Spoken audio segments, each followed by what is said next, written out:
businesses who take too long to move and progress will eventually be eliminated. If you want to go fast, you can go alone, but if you want to go far, you have to go together. What is the biggest struggle you had to overcome when you step into the owner role? My unique struggle here is managing emotions. Not just my staff emotion, but my own emotion. What's your way of managing emotions? Do you meditate or Exercise helps, and I think that delayed response is very important. So today, right, our topic that we want to talk about is from operator to owner. Now, this is very close to some of our hearts because we all started as entrepreneurs ourselves, building our business with no team, right, to a team of maybe 20, sometimes 5, and even Sunny's at 150 employees, right? So there's a lot of learning journey along the way, a lot of challenges, a lot of obstacles, and that's why we are putting 2 panelists in the room today to understand more about what does it take, right, to be coming from an operator space to an owner. These 2 individuals are pretty special because they have graduated from EO Accelerator, which are companies in between 200K to 800K, and they have graduated into Entrepreneur Organization, which is currently at the revenue of 1.5 million and up, right? So they've gone through the entire process of becoming owners themselves in their journey, right? So without further ado, maybe I can hear from Stefan first. Give an introduction of your company, what you do, and where you are right now in company size. So hi everyone, my name is Stefan. I run a company called Compass Events. So as the name rightly says, that means I'm in the events industry. Events industry is very broad. So we have people doing like social events, family days, but I focus on the most boring stuff, and that's conferences. It's so dry all the time.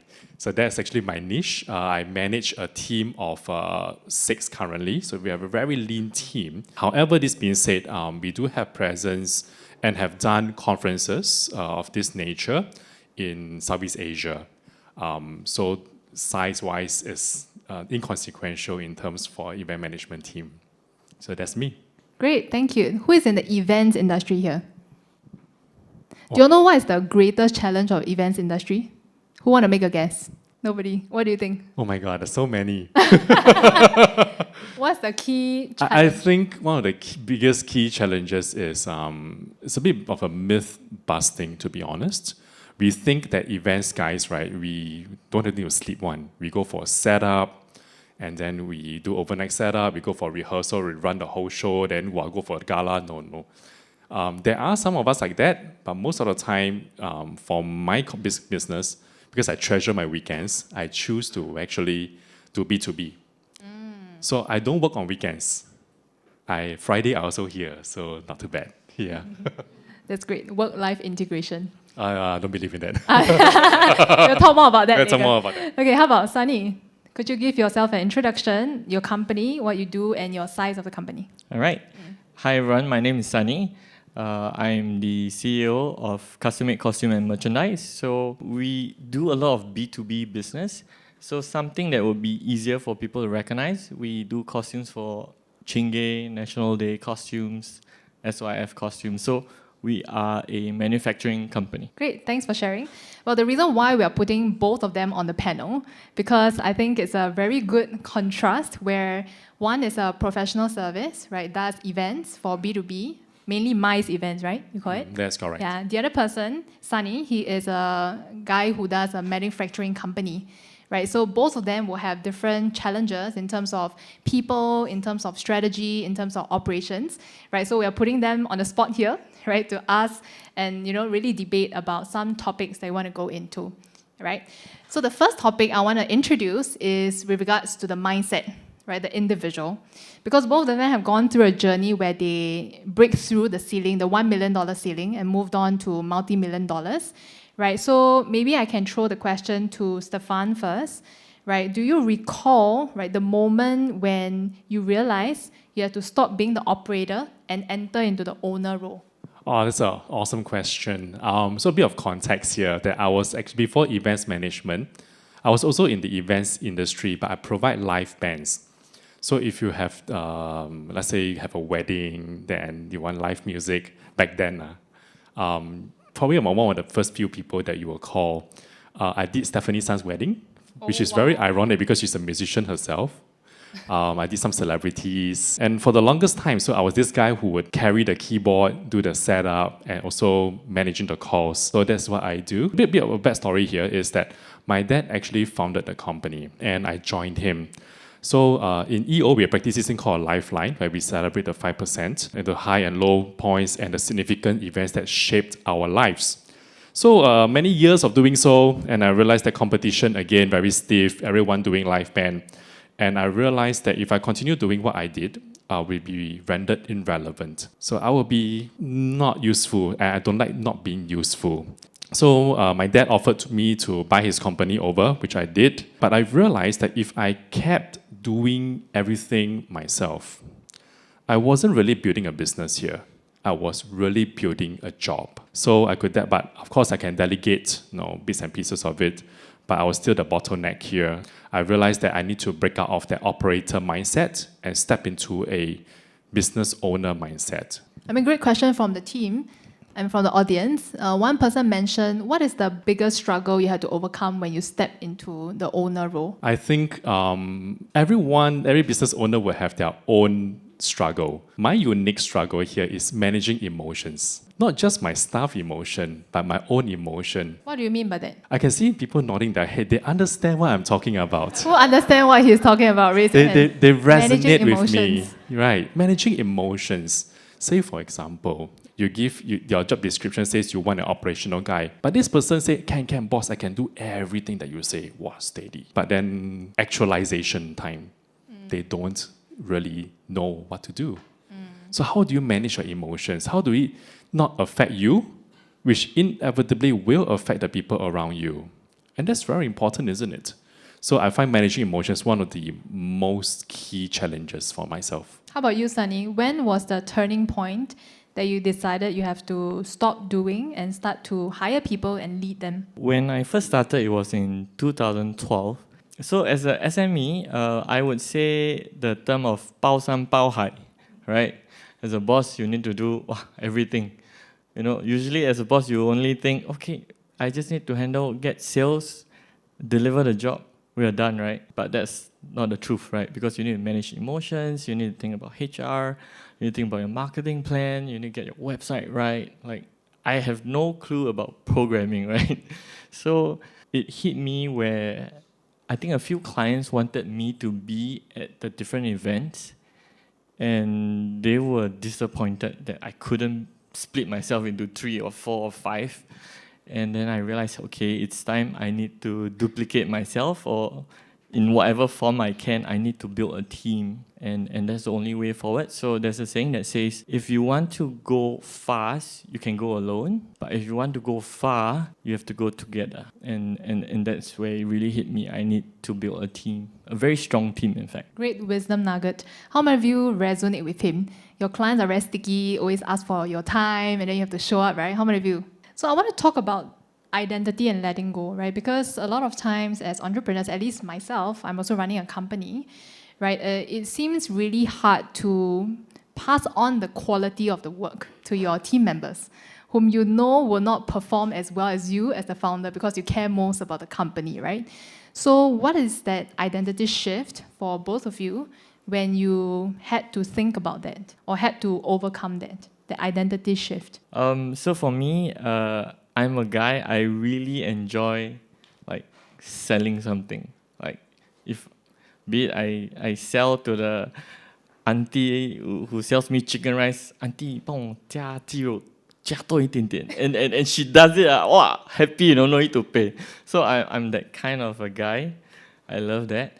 So when it was very difficult, so if let's say I had a key account, let's say a $500,000 account, how was I going to shift that mental load that a client that gives you $500,000 would expect a lot, right? So how am I going to shoot an arrow? Okay, now my kake are going to set up for me.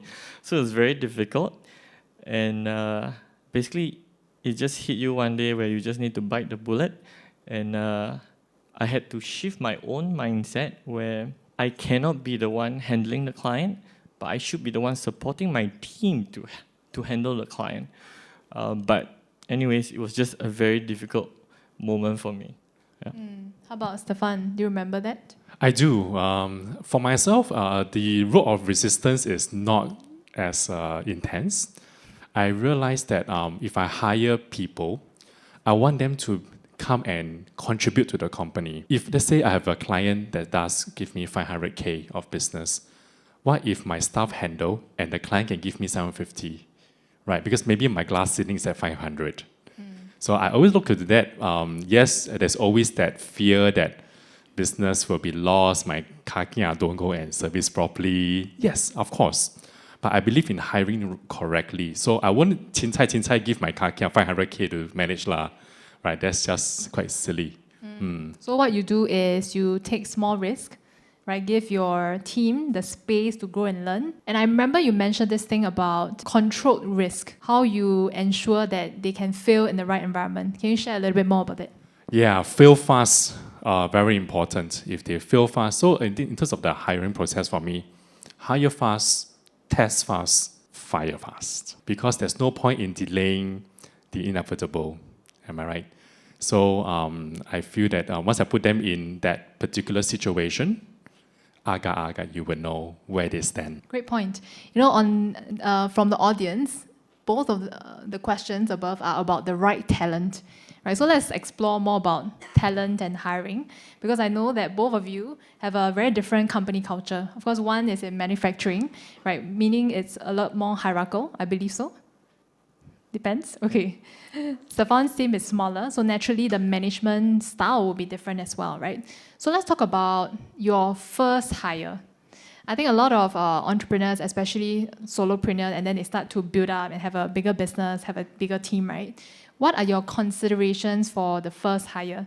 Some of them might say, oh, do I hire a right-hand man, help me handle all my operations, my emails, my WhatsApp, whatever?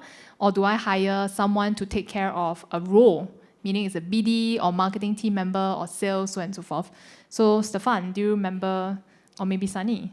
Okay, so just to clarify a bit, so even though we have 150 people with us, but we run the company pretty flat, the main weakness with bigger companies, they are big and they have lots of hierarchy, and actually that slows them down. So we kind of operated slightly different. That's from the manufacturing standpoint. Yeah.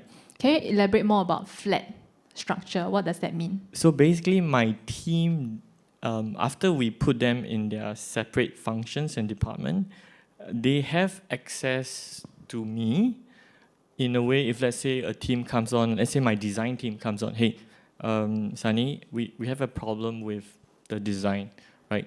What they can do, if they've talked to all the different departments and they all come to a standstill where they can't move, they have access directly to come to me and then to discuss how best to resolve it. So this way we can move fast, even though we are 150 people, but I realize in today's context, businesses who take too long to move and progress will eventually be eliminated. Yeah. Especially in the AI world, right, where a lot of companies are currently cutting. But very lame question to you would be, wouldn't you be very busy picking up phone calls? Yeah. Since you leave your hotline open, right? Yes, so that's true. In fact, that's one of my director of branding's complaint. She say like, you need to shut off your phone. We can't get you when we need you. But the good thing is we are putting in place systems where what is a range of decision that my department head can manage and make a call so that they do not need to come to me, and which are the things that they really need my attention so that it's going to be a very critical decision. Yeah, so it's a necessary evil. Yeah. Yeah, but of course, for the management is to segment their time properly so they don't get overwhelmed. Indeed. That's a good point. How about Stefan? So I'll touch on the first hire because I'm a very small company, right? First hire is always very close. The first hire, if you get the, I would say right talent, I'll say somewhat suitable into the role talent. Because you kind of grow that person into the role. The person also not very sure whether what he or she is doing, to be honest. So I would say the relationship is very dynamic. There are good things, which means the good values like loyalty, right? Maybe hardworking. But on the flip side, there's also the managing emotions part, which I touched on earlier. The long WhatsApp messages telling you, boss, hey, I tell you, That is something that this was a little bit hard to deal with too, right? So I got to manage my emotions correctly. So so that was the first hire. What's your way of managing emotions? Do you meditate or Wow, that's exercise helps, Oh, okay. and I think that delayed response is very important. Oh, what do you mean? Delayed response means you don't respond to that message or that tone immediately. You take a while. There's no harm, there's no wrong in taking some time to think and then respond cordially. That's a good one. I remember one of my mentors mentioned to me the 20-second rule. Yeah, so when you get an emotional text, and you usually know based on the size of the WhatsApp length, right? Then you count to 20 seconds before you make any emotional response. Because that is the one that is disastrous, right? Building on the emotions, which is not very healthy. Yeah, that's a good point. I'd like to ask some questions from the audience. Is there such thing as transiting to an owner too early? Too early meaning hiring your 5 people to manage all your processes and operations. When is it too early or too late? I never think it's too early or too late. I think it's a matter of based on need. You need sales, you hire a salesperson. You need ops person, hire an ops person. So hire based on need and not because I want to have a big team. Yeah, good one. Any points from Sunny? Yeah, I think it's a fair point, and maybe there's a assumption to that context where, if there's not enough sales, then how do we hire that additional people, right? Or imagine sales not enough, and then we have 10 people. How are we going to pay salary, right? Yeah. So basically, I think as an owner, you really need to juggle, and there's no one right answer. But basically, you have to put on the hat when the company requires you to put on that particular hat. So if you hire a team of 1 or 2, make sure it's also very dynamic. If there's not enough sales, it means the owner also becomes the salesperson. When there's not enough people to execute or to deliver, then the owner also becomes the operations guy. Yeah, but the main point is you need to balance out. It depends on where your company is, but as per what Stefan says, it's always better to have a team, be it 1 or 2 person. Definitely 2 brains is better than 1. Well, based on this, right, I would like to ask about multi-hats. So there is a saying where you either get a generalist or a specialist, right? And on top of that, I want to add the context of AI, right? Because it seems like AI is taking a lot of white-collar jobs, right? So what's your thought process or thinking when it comes to hiring generalists or specialists? I would say in today's context, if the company is mature enough, you might have the financial leverage to have specialists and you can grow the company that way. But for companies that are still aspiring and they are still, I would say, lean, I would say, it really depends on the industry, but my opinion would be to hire a generalist, because this is the point where your company structure is going to change. It's going to move, and with the power of AI, that one generalist could be your sales come marketing come operations also, right? And I think in today's context, AI is very powerful. So you are saying because of the AI trend, now you are looking at more generalist role that can wear multi-hats.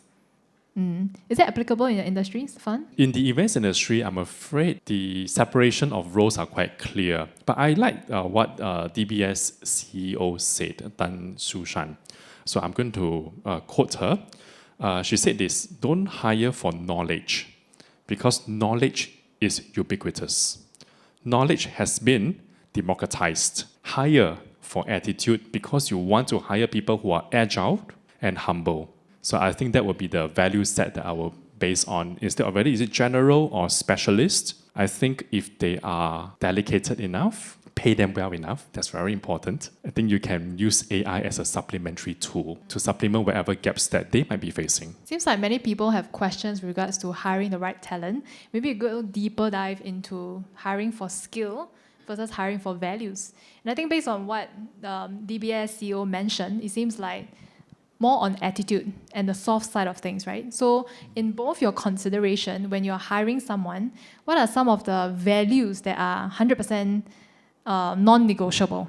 I guess a story, how I actually do my hires is I do a Zoom vibe check. That Vibe means check. a vibe check. Very Gen Z language. See Okay. whether you and me, bro, you vibe with me or not. so, because it's purely very simple, isn't it? If someone drains me in a 20 minutes Zoom call, I do not want to see them 40 hours a week, much less more, including setup. So I feel that's very key. That's a good tip. Zoom vibe check. Vibe check. How about you? Do you have any interesting practices, Sunny? Yes. In fact, we also do it in a very similar way, but I just learned a cool term today, vibe check. For us, is we check the frequency, the communication between two parties, assuming if I have to explain something 10 times for this person to understand me, then I think, there's no vibe there, definitely. And I think that's something very important. But going back to the question of what are the key values that we're looking out for, I would say growth, self-growth is very important. Because especially when we're talking about hiring like the Gen Zs or even the Gen Alphas, this is a stereotype, right? They might tend to feel like owners are pushing, or their leaders are pushing them too much, and we're not taking care of their mental health, right? But then that is the only way where they can grow and the company can grow together. So I think if the person doesn't believe in sacrificing to grow, then I don't think that I will make that hire if the person doesn't want to sacrifice. No, I want to deep dive into sacrificing because, for the younger generation, it seems like time in a company is a bit of a sensitive topic. How many of you understand what I mean? Especially for F&B industry or events industry, right? So what are some of the rules or some of the rules of engagement that you have with your team members, right? That you say, that you insist, not really insist, but more like you encourage them to do more? So on our side, if any of you have been interviewing lately, typically a work from home setting is expected, especially from Gen Alpha and Gen Alpha. Expected meaning everyday work from home. Maybe even a majority. Or once a week. I have some that like finance function. It depends on the function, right? For finance, they hope it's completely work from home. Wow. Yeah. So but it really depends. There's so many finance people out there, right? But the main point is you got to kind of balance it out. So in our company, we have the culture where it's always a on-site work because we have sewing machines and stuff and materials. There's no way we could shift it back. Like we wash the costumes. There's no way we could ask my team to go and use their own washing machine to wash. Yep. Right. So basically, they come, but there are times where they need that flexibility, and that's where we give in. Basically, it's really about understanding what is important to them. If let's say one of my staff is a mother of two, maybe she's having 2 or 3 kids, she's struggling, and then I will want to, even though it's an on-site work, I want to give her that flexibility that she knows working with us, she will be able to still take care of her kids when she really have to. Seems like the times have changed, right? Because in the past, it's the boss telling the employee the criteria of the job. But now it's the other way around. They tell you what they want, and then you see whether you want to accept or not. Do you all feel that way as well? Hell yeah. I think it's the middle ground. I think you can tell the prospect, say that this is my expectations, and they can hear them out. What are your expectations? What do you hope to get out of it? How can I, as a business owner, your future employer, contribute to you? Do you want to go for courses? Do you want to, for myself, my company, do you want to go overseas to do conferences? Then let me try to make that happen for you. That's so that they are also involved in the company. So I guess they want to feel involved. They want to feel that they're part of the family, not just taking a salary. Yeah. That's a good point. Negotiate. Be more human. I would say communication. Good one. Communication. Negotiate on payment and salary package, yes. Yeah, I see. So we want to talk about the last human resource question with regards to firing. I think there was two questions about hiring someone performing as good as you, and another one is about firing underperforming staff without any backlash. So maybe we go with the firing first. I remember my first firing gig that I had to do. It was painful. My hand was trembling, and I was feeling very nervous. High heartbeat, right? Heartbeat rate. Yeah. So that was my very first experience. So maybe to the both of you, How do I fire in a way where it prevents backlash and that both persons are still on good terms with one another? I think that's a skill and a craft. Any ideas on that? Okay, I'll go first. So maybe this is easier for me because I'm currently in this position now. I see. So I have a candidate. This morning, is it? No, not this morning. So basically, we hired this finance person. As a person, she's very lovable, she has grit, she's very resilient, and she's very bubbly. But from a job perspective, she's not competent. Yeah, so it is honestly a difficult fire to do because you like the person, but as a leader of organization, it doesn't work out. Yeah, so basically what I do is when I want to fire her, because technically a clean cut would be pay you 1 month, fire, and that's it. It's a clean cut. But technically we don't want a clean cut, we want a happy ending. And so typically what I do is, hey, I'm so sorry that this didn't work out. Sometimes I do put it on the company's end, because of our industry, yada yada, so that they feel a bit better. It's not about them. And then basically I ask like, what can I do for you? And sometimes they say, hey, I don't know if I can make the next month's pay to pay my bills, right? So then I go the extra mile to, hey, okay, let's work on extending and making arrangements. So at least I want to see you, assimilate back into industry, even though it's not with our company. And that's a small thing, but hopefully it goes a long way. Wow, that's a really good one. So care from them as individuals, but talk about their performance objectively for the company and how they are not a good fit. Yeah, right? Yeah, well done. How about Stefan? Any nice tips you can give us? I resonate with Sunny. This being said, if this staff of mine is not performing, he or she will know that too, isn't it? He or she will find it a torture and a pain to come to work, going for event setup and whatnots, right? 心知肚明 in Chinese, right? She would know, he or she would know. So when we have that conversation, it's not going to be incredibly long nor painful. Be human about it. Say, this is not the place, obviously this is not the job that you want to be because it's so difficult for you. So perhaps let's explore other pastures. Right? If I move you to a different place, a different department, or I know people that can possibly utilize your skills, go for it. It does not prevent the Glassdoor bad reviews. It does not. But this being said, it does help. It does dampen. Yeah. A good tip is at the start of my company, I don't have any Glassdoor accounts. Avoidance now. No, now I have, okay? Right, let's talk about AI. I think one person asked about AI initiatives. So later, if you want to find out how they are using AI in a company, what software they use, you can ask them individually. But I want to talk about AI adoption.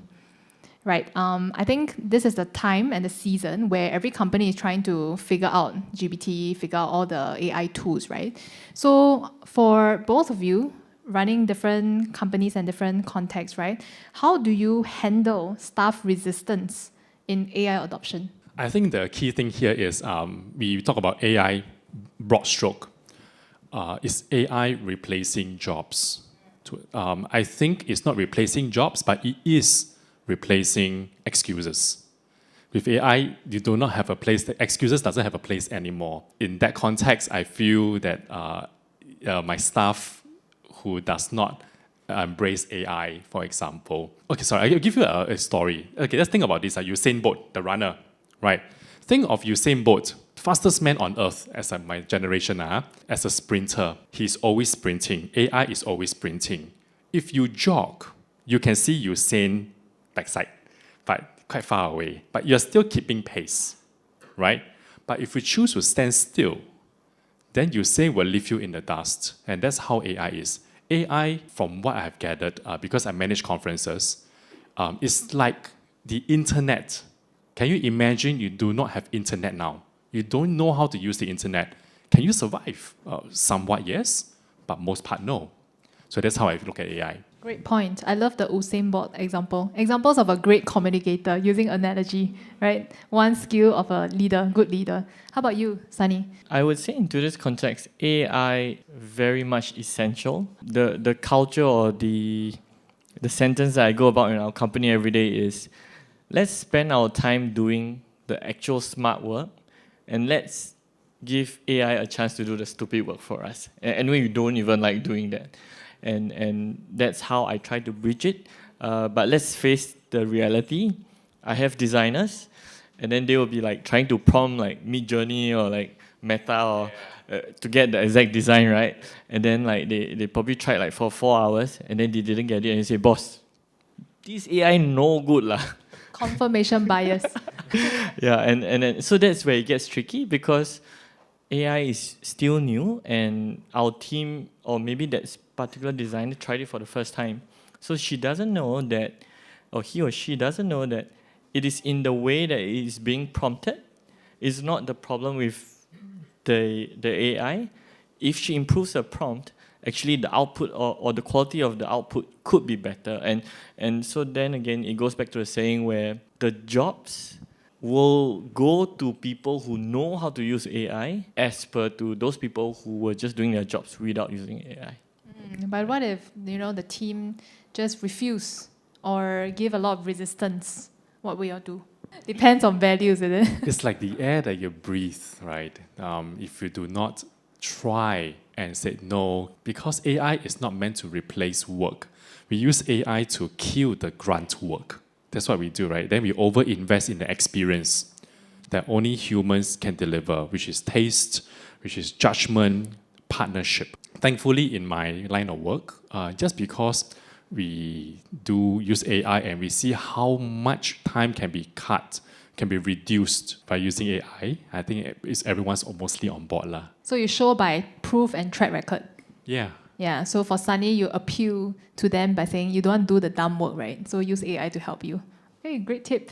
So I want to end off this panel by asking a question which is asked from the audience as well. In your journey, right, what is the piece of advice you wish you know earlier when you're scaling your business? I think I'm very grateful to have joined EOA and EO. And there are so many great mentors in this association. I strongly welcome anyone who is ready to join and to scale your business. But the one thing that really struck me hard was clarity. Clarity of everything. Because when we run a business, it's not just about understanding the market. The understanding the market is very important. Okay, very, very important. You need to be clear about that. But then we need to understand your human resource. What's the market for labor, or the talent market, and then what are the platforms you use, what's the marketing standpoint. So you need the clarity of everything, and I think that was something that I wish I knew earlier, because when I was starting out, I was just scrambling. Everything was very fragmented. Okay, today sales. Okay, today this. Today that. Everything was a mess. How do you get that clarity? One way is have a good mentor. Another way is to actually dissect your entire business. So in EO, if you join, there will be 4 key pillars: people, strategy, HR, and cash. Once you are able to dissect your business, and then you can actually look into like key areas that will really, like, you could just change 20% of your business, but you could have an 80% change in results, and then you will start to get better clarity from there. Yeah, great one. Stefan. Yeah, I feel business owners are very lonely. Who agrees with that? Yeah, it's a very journey, lonely journey, right? Sometimes even your spouse do not really quite understand why you spend that kind of time at work. When I joined EOA, I was part of this group, the accelerator group, and my mentor, who happened to be here today as well, he's a corporate services guy. That means he does accountancy, something I absolutely suck at. Who suck at budgeting? Yeah, budgeting. I'm horrible at budgeting. But this guy is the forefront of budgeting. He's at the most frontier of budgeting. Can we appreciate Alan at the back using his phone? Hey, So you must stand Alan- and show everyone. Alan there was my coach, my mentor. Really, I attribute almost like I see how I can scale from where I was in EOA into EO. I made from 400, and after EOA it was 1.8. Wow, that is 4x. 100%. 4x. Yeah, 4x, right? It's because he taught me a very fundamental principles. For example, I'll give you one of these. I'll never forget this. He said there are 4 categories of customers. A, your customer best. Give you good money, doesn't take a lot of resistance. B, Okay client, don't take a lot of time, but some time. C, keep the company books going, but a bit leceh. And D, 聊累聊時間. Right? So you want to try to get your D clients to your C clients. Otherwise, you get rid of this client because he just sucked all the energy out of you. Right? When I understood that, then I realized that am I overloading myself by taking on so many projects? But really, I believe one of the mantras, cheap is never good, and good is never cheap. So if you want to be good, you have to hire better people. So something that I learned from him, I want to congratulate him as well. I think he's scaling out like nobody business. So thanks, Alan. Thank you, Alan. All right, that's come to the end of our first panel. Thank you so much, Sunny and Stefan. Let's give them a round of applause Thank you. for me.